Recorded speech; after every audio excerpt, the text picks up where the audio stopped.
So Module E, Law and Ethics. Just like every module, there is a vocabulary section at the beginning of this.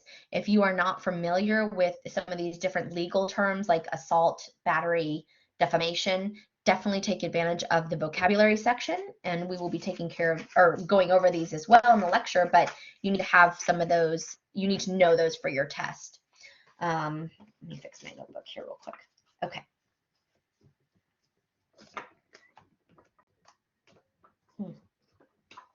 Okay, so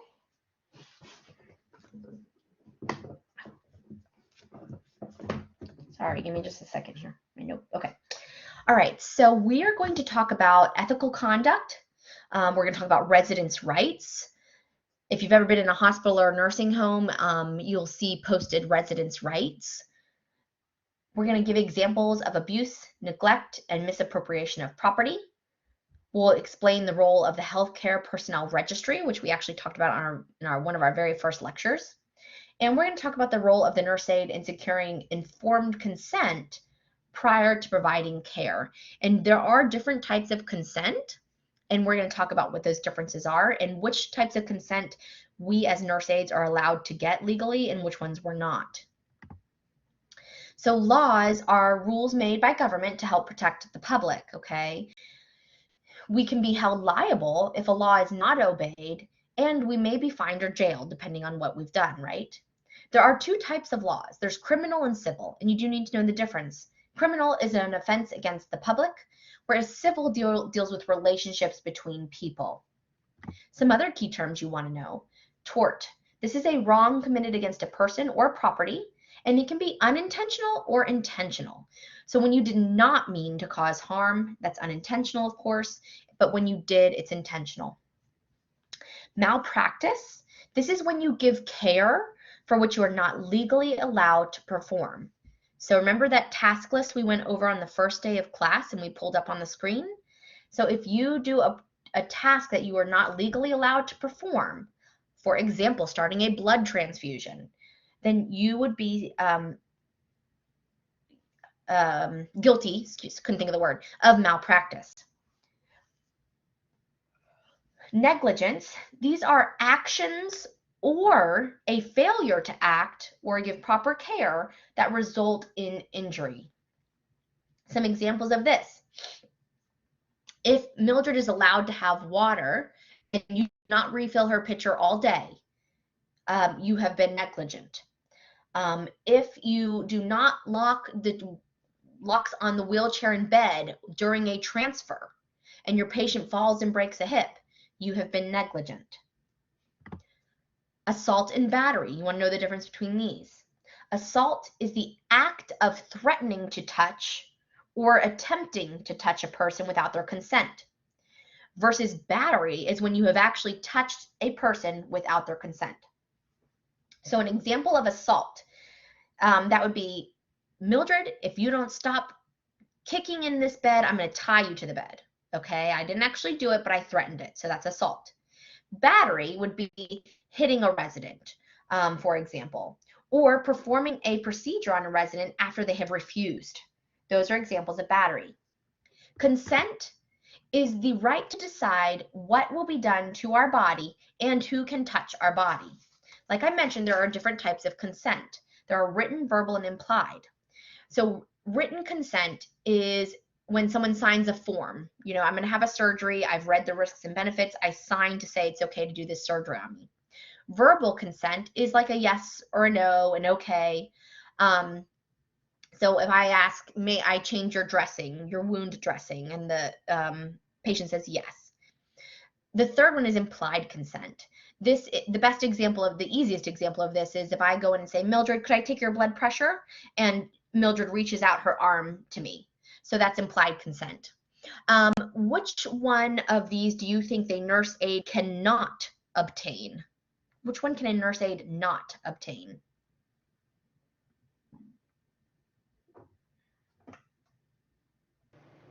Written. Correct. Yes, do not let a coworker, a nurse, a doctor, do not let them make you feel pressured into getting a written consent. So if Bob's going for surgery and the nurse says, oh, could you just go get that consent for me, Cheyenne? Just go have her sign it. No big deal. Don't do it. Okay? Legally, you cannot obtain written consent. Invasion of privacy. This is violation of the right to control personal information or the right to be left alone. We've used an example of this already today. This is an example, gossiping in the hall about a resident's medical condition and someone overhears, or that picture taken of a resident and put on social media without consent, okay? Some other legal terms to be familiar with, false imprisonment. This is the unlawful restraining or restricting of a person's movement. For example, putting a person in restraints without authorization or justification. And we will talk in a different lecture about restraints and what is required to be able to legally use a restraint on somebody. So we will we'll talk about those later. Defamation. This is a false statement made to a third person that causes a person shame or ridicule or ruins their reputation. There are two different kinds of defamation, which you want to know. There's libel and slander. They're both forms of defamation, but libel is when it's written down. Slander is when it's verbal. So I use that example of your patient who says they're the Queen of England. If I wrote that Mildred is insane because she thinks she's the Queen of England, that is libel, okay? That's why I can put in quotes what she's saying, but I'm not going to call her anything. Diversion of drugs. This is the unauthorized taking or use of any drug. Fraud is the intentional deception or misrepresentation made by a person with knowledge that that deception could result in a benefit to themselves or somebody else, okay? Importance of laws. Laws are here because they tell us what we can and cannot do, and in the sense that they're written to protect the public from harm. Our role as nurse aides is to understand our range and function, so our task list, what we can and cannot do. Keep our skills and knowledge current so we're doing it well and correctly. Always prioritize our residents' safety and well-being. Understand directions for the use of equipment, materials, and supplies so that we don't get charged with negligence, for example. Follow our facilities' procedures and policies. Do not harm the resident or their belongings. And if we see questionable practices, like someone being treated a way they shouldn't or behaving in a way they shouldn't, we have to report this. So it is our responsibility to be familiar with these legal terms and understand some examples of each to avoid getting ourselves in a situation we don't want to be in. So vulnerable adults are people who are at risk for abuse or mistreatment because they're not able to protect themselves from harm. And this could be because of mental disability, emotional, developmental disability, brain damage, or just some different changes from aging. So it's our job to protect vulnerable adults from neglect, misappropriation of property, abuse, or exploitation. And we're going to talk a little bit about that. So residents in the nursing home are more at risk for some of these things to happen to them. So again, our job to protect them. Neglect, like we said before, failure to provide goods or services necessary to avoid mental anguish, physical harm, or mental illness. Misappropriation of property, I don't think we talked about that one yet. This is the illegal or improper use of a resident's money, property, or assets by another without consent. When using it for personal gain. So if I go, take some of Mildred's money, that's misappropriation of property. Abuse, this is the willful infliction of injury, unreasonable confinement, intimidation, or punishment. Now, the important thing to know about abuse is it can result in physical or mental pain or harm, okay? So abuse can be physical or mental. Exploitation, this is taking advantage of a resident for personal gain by manipulation, intimidation, threats, or coercion. So our role as the nurse aide to protect these vulnerable adults is to care for their personal property. We want to make sure that we handle their possessions carefully. If we see any kind of theft or misappropriation, we're reporting it right away. we can help do this by when a resident comes in for the first time to a nursing home, or if the family member brings a possession of theirs, we want to make sure we mark their item with their name, and don't damage their items, but we could put a little piece of like painter's tape on the bottom with their name. We never accept tips or gifts. And we need to learn how to recognize the various signs and symptoms of abuse or neglect or misappropriation of funds. If abuse is observed, we have to, obviously, the very first thing we're going to do is stop the abuse if we see it in that moment. And we're going to report it immediately to a nurse or supervisor. And anytime there's questionable practices, we need to report it, whether it be to our nurse, or if it's the nurse, to the next person higher up in the scale, okay? So we're going to talk a little bit about some signs and symptoms of neglect and misappropriation of property and abuse. So signs and symptoms of neglect: people that are dehydrated or malnourished, they have ulcers that are untreated, or their hygiene is poor. If they're living in unsanitary or unclean conditions, like being left to lie in their feces or urine for extended periods of time, these are all signs and symptoms of neglect. Misappropriation of property: if we suddenly notice a staff member's name on a bank card with that patient's or that resident's account number, if we start seeing forged versions of the resident's name, if suddenly money is being withdrawn from a resident's ATM or account, if their belongings just disappear, belongings or money, or of course if the resident reports that any of their personal property, assets, or money have gone away. Some signs of physical abuse: sprains. I mean, there's a lot here, right? So sprains, dislocations, bruises, especially on the face, upper arms, upper thighs, and abdomen. If our residents appear fearful, withdrawn, or paranoid. Rope marks or restraint marks. Internal injuries or bleeding, which obviously we won't necessarily see from the outside, but there could be some signs and symptoms of that. If someone has repeated unexplained injuries, they just can't really explain them, that's a big warning sign. If there's a sudden change in their behavior, or if they report physical abuse, all signs and symptoms that there could be some physical abuse going on. And like I mentioned, there's also emotional or psychological abuse. These patients, some signs and symptoms we might look out for is our residents being emotionally upset or agitated, extremely withdrawn. They may not even want to talk anymore. They may become non-responsive. They may act shamed, depressed. They may kind of revert to some unusual behaviors like sucking, rocking, cowering, making minimal eye contact. And the tricky thing about this is sometimes those can be attributed to signs of dementia. So we really have to be observant. And then, of course, if they report any emotional or psychological abuse. So some signs of potential exploitation. This is when the resident has become inconsistent with their long-standing values or beliefs. All of a sudden, their will, their trust, their income has a new caretaker or friend. They begin using a new banker, a new doctor, a new attorney. They become increasingly helpless, frightened, or what's the word I'm trying to think of? Excuse me. Reliant on one particular person. So an example, does anybody, does anybody have an example of any of these things that they've witnessed or seen? And before you answer, I have one, of exploitation. An example of that,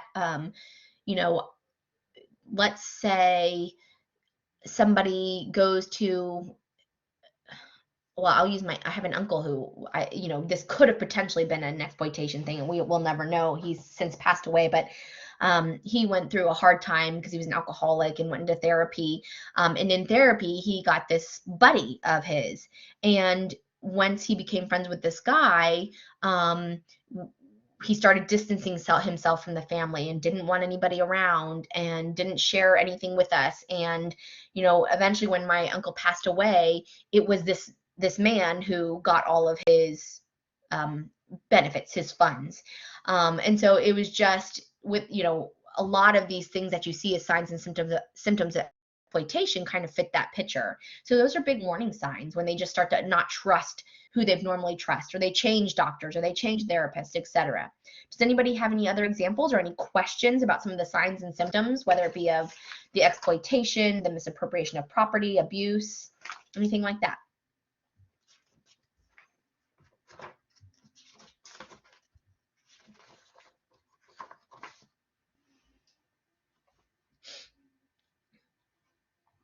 Okay, so we'll talk a little bit. We're going to talk about the Healthcare Personnel Registry, just as a reminder of what this is. So the Healthcare Personnel Registry, HCPR, this is going to list if there are any pending allegations or substantiated findings of the nurse aide. They are going to be on this list of pending allegations or substantiated findings. So a list being listed on the HCPR can lead to negative consequences for the nurse aide. If a finding is substantiated, that means it's found to be true of abuse or neglect or misappropriation of property. This will also be listed on this registry. So if you are listed on this registry, you're not going to be working in a nursing home ever again, okay? I mean, I wouldn't think anybody in this class is going to ever be in that situation, but we do have to be aware of how these things could happen, and signs and symptoms to look out for, so that we don't accidentally get put in a position that we don't want to be in. Some points to remember. I think I jumped ahead. Yeah, that's okay. So just some points to remember. Abuse is cause for immediate dismissal, and you will be put on the registry. If we do not report abuse or any of these other issues like exploitation, that is called aiding and abetting, and we can be guilty of that as well. So something to keep in mind. So we're going to just talk a little bit about ethics and code of ethics. So go ahead, Cheyenne. So there's a lot of instances where, say, you're being reported in a sense, like say the resident said you abused them. There's a lot of implications that can protect you too, like going in two at a time, not going in that resident's room without somebody either being by the door or outside the hall or in the room with you as well, because there's a lot of residents that will accuse. I'm not sure why it starts. Maybe they felt mistreated. Right. But it can start allegations, but the facility should put implications in to protect you as well if it starts to happen. Absolutely. And that's a really good thing to bring up, and I'm glad you did. Yeah, I mean, and if there is a resident that the facility are concerned about maybe making some claims that are, of abuse or mistreatment or sexual harassment, facilities will take that into consideration. And like the examples you just gave, Cheyenne, is you always go in with a buddy, or maybe it's that particular resident never has a male care for them if it's a female. Even working in the hospital, if a male doctor is going in with a female patient and they're going to have to examine around the breast area, for example, then they usually have a female, come in with them to be a witness that everything was okay. So that's a really great point. Absolutely. So yes, there are things in place to protect you as well from false accusations. All right, so let's talk a little bit about ethics and code of ethics. So ethics is knowing what is right conduct and wrong conduct. It's basically our inner kind of gut and knowledge that helps us make choices and judgments that is right versus wrong. Okay, so there's such a thing called a code of ethics, and anyone can have a code of ethics, any organization, for example. So an IT company might have their own code of ethics. Healthcare definitely has a code of ethics. So it may differ from facility to facility, but it revolves around the idea, in the healthcare setting anyway, that a resident is a valuable person who deserves ethical care. a code of ethics and an ethics team, they help employees deal with these issues that may come up of right or wrong. The example I always use, and it's getting to be an old example, I'm sure there's more current ones, but years ago, there was this, it was national news all over for quite some time.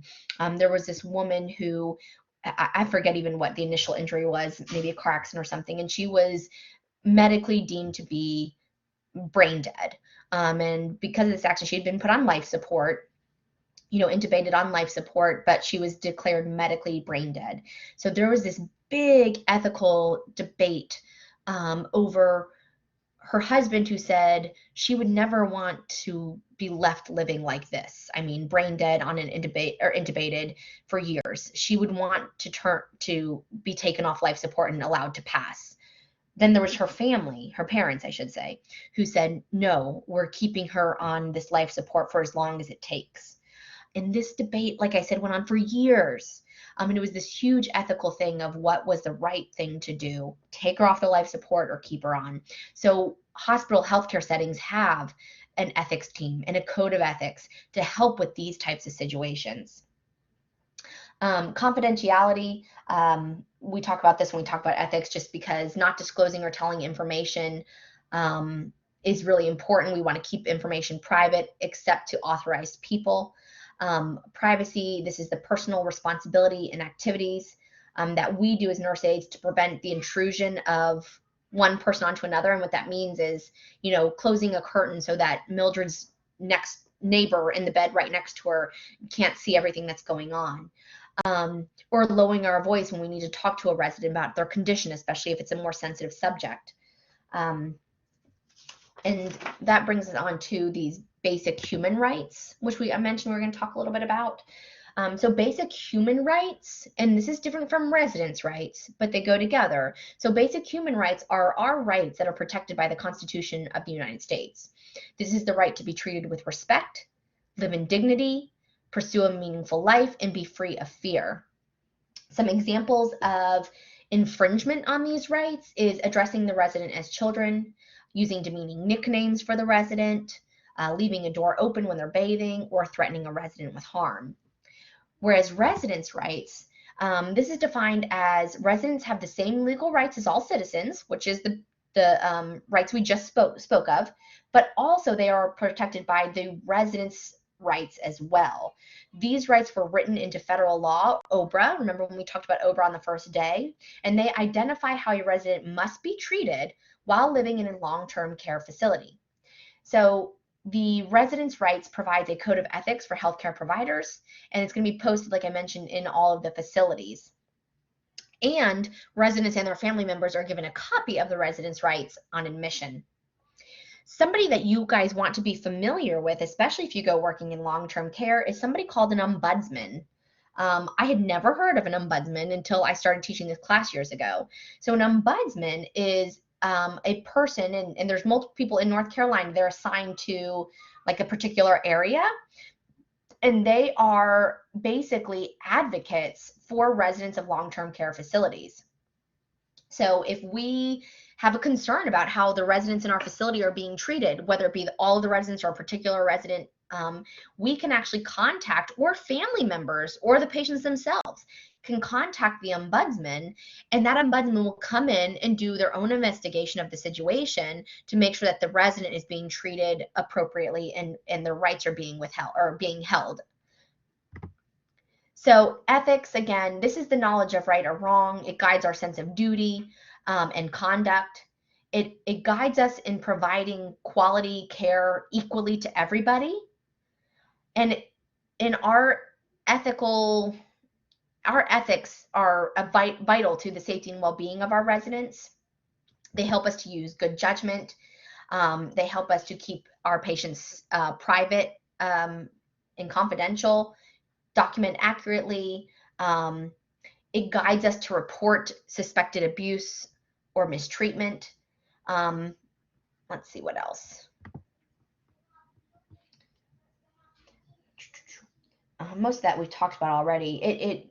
Having ethics, it guides us, and this code of ethics guides us to, like I already said, treating all residents equally, respecting all residents equally, It helps us to avoid stereotyping and keeping people's property safe, and respecting values and beliefs of everybody. So a few points to remember. Ethical behavior is always being accountable for your actions. We use ethical behavior all the time.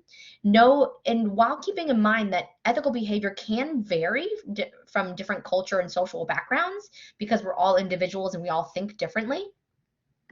We mentioned end of life. This is when ethics can really play a big role. So end of life decision making, usually follow a resident's individual ethical principles. So us as nurse aides need to respect the fact that a resident has a right to make their own self-determination regarding end of life, and it may vary from our own. So for example, someone may refuse certain medical treatments at end of life, or they may request that everything possible be done to prolong their life. And whatever that view might be, it might be different from mine, and I need to respect that and honor that. Does anybody have any examples, any questions about laws and ethics?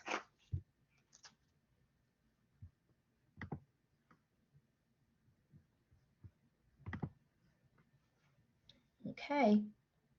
All right, so let me end this recording. That was Module E.